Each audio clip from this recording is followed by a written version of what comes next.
Bismillahirrahmanirrahim. Assalamualaikum warahmatullahi wabarakatuh. Hamdan wa syukranillah.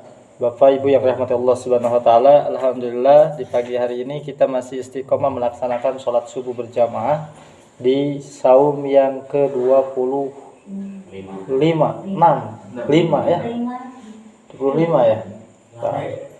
Ya ciri tereh lebaran geus beda rek puasa nya 25 26 Pak Ustaz. 25 pokoknya itu kan malam tarawih ke-25 berarti saum ke-25 subuh ke-25 ke dua genep mengalah lah. Tema yang dibawakan pagi kali ini kaitan dengan pentingnya istiqomah. Dalam agama ada yang disebut dengan istiqomah. Ada istiqomah, ada istiqomah. Tapi Pak Arfan, istiqomah teh bukan singkatan dari ikatan suami takut di rumah, bukan. Ya, dan tidak selayaknya. Tetapi kalau dalam kebaikan justru suami harus takut sama istri. Misal suami teu salat, suami teu puasa, suami teu nyari nafkah, kudu sieun ku pamajikan. Naon sababna? Bakal dipenta pertanggung jawaban. Dunia dan akhirat. Bahkan enak untuk istri, dosanya ditanggung suami. Beda dengan suami, kesalahan apapun tidak akan ditanggung oleh istri. Nah, ini dalam konsep agama seperti itu. Maka seorang suami ini berat bebannya. Selain dia menanggung amalan-amalan perbuatan dirinya, dia juga akan menanggung amalan-amalan perbuatan anak dan istri-istrinya. Salahnya seorang suami tidak akan menjadi beban tanggung jawab seorang istri. Tetapi kesalahan seorang istri, anak, keturunan itu akan menjadi beban tanggung jawab seorang suami. Kata kudu nyaraah ka salaki teh watir, nya di dunyana berat, capek, nya di akhirat minta tanggung jawab. Maka dalam agama ada nilai ajaran istiqomah. Jadi istiqomah itu bukan ikatan suami takut istri ya, tetapi istiqomah itu adalah satu amalan yang dilakukan secara kontinu berkelanjutan. Urang sholat malam teu ku Ramadan, urang daek ka masjid teu ku Ramadan, urang sholat berjamaah teu ku Ramadan. Tetapi di bulan-bulan lain tetap melaksanakan ibadah yang biasa kita lakukan di bulan Ramadan. Nah, itulah keberhasilan dari Ramadan sebagai bulan tarbiyah. Tapi memang berat jeung hese ngan ukur saminggu ramena masjid. Ukur saminggu pinuna masjid. Apakah itu dipersoalkan? Tidak mesti, karena hidayah milik Allah. Maka Abu Bakar berdoa sepeninggalan Nabi Muhammad SAW. 5 hari Nabi Muhammad meninggal, Abu Bakar berdoa, Rabbana la tuzigh qulubana ba'da idh hadaitana wa hab lana min ladunka rahmah innaka antal wahhab. Itu sering kita bacakan. Ternyata doa itu adalah, ya Allah berikan aku, ya Allah jangan sampai condongkan hatiku ke perbuatan atau ke jalan yang sesat kembali setelah aku diberikan hidayah. Dan ya Allah berikanlah kepada kami karuniamu karena engkau sebaik-baiknya pemberi karunia. Artinya tidak semua orang diberikan nikmat istiqomah.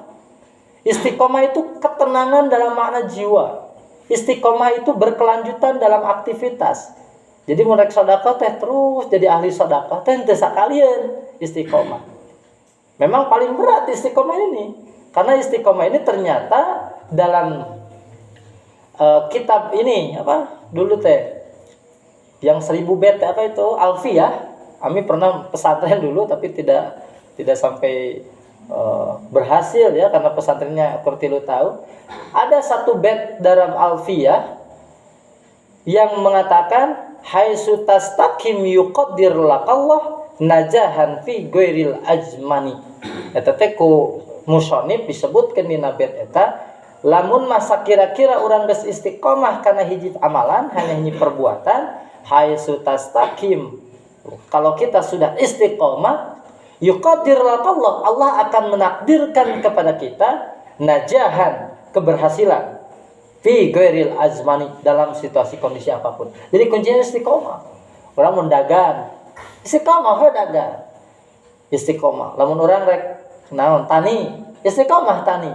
Tapi kalau bisa dagang jeung tani diijikan istiqomah, dagang jeung tani ari mampu mah.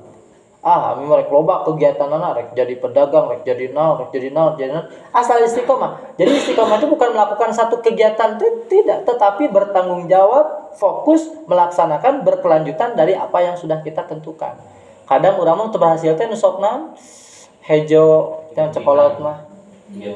Hejo tihang, aya ieu, hayang kieu. Itu hayang kieu, nu teu beres, nu teu beres.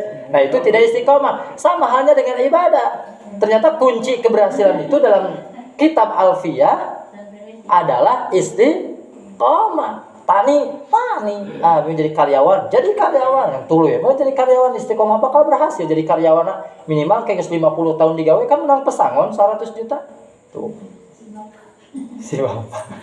Jadi istiqomah ini kalau kita maknai ternyata luar biasa. Bukan hanya sebatas sholat, sedekah, baca Quran, dalam aktivitas ibadah kita, dalam aktivitas kehidupan kita, kalau kita lakukan secara istiqomah, maka Allah akan takdirkan kita mencapai kebahagiaan. Termasuk berkeluarga, istiqomah, boga salaki, boga pamajikan, tong hayang ganti pamajikan, tong hayang ganti salaki, eta teh istiqomah. Karena keberhasilan boleh saja nanti dengan kesabaran kita. Da loba nu gagal, hancur karirna, hancur kahirupanana. Keur miskin urang teh jeung pamajikan ka hiji geus sukses nyangan pamajikan kadua. Ternyata pamajikan kadua ternyata tidak sebaik apa yang kita duga. Hancur akhirnya kehidupannya. Bahkan geus jadi ketua DPR teu saeutik, hartana loba beak. Jadi naon? Jadi tukang beca deui. Nauzubillah. Di Jawa atuh loba kejadian itu, Mas. Di Jawa sana, Mas. Anu jalur DPR, karawin deui lawan garulis di Jawa Barat. Akhirnya tidak istiqomah meninggalkan istri yang lama. Tuh. Maka dengan demikian, ibu bapak yang dirahmati Allah Subhanahu wa taala, kita berdoa kepada Allah, Rabbana la tuzigh qulubana. Ya Rabb, jangan condongkan hati kami kepada kesesatan. Ba'da idh hadaitana, setelah Engkau memberikan hidayah, urang teh geus daek ka masjid, geus nikmat ibadah, geus nikmat rumah tangga, geus nikmat boga anak keturunan. Tinggal naon? Sumastaqim, tinggal istiqamah. Maka ke depan Allah akan karuniakan nikmat-nikmat yang lain. Ke depan Allah akan karuniakan kebahagiaan, najahan fi ghairil azmani. Mudah-mudahan dengan kultum yang singkat ini semakin memotivasi dan memantapkan kita untuk istiqomah dalam jalan ibadah kepada Allah Subhanahu wa taala. Assalamualaikum warahmatullahi wabarakatuh.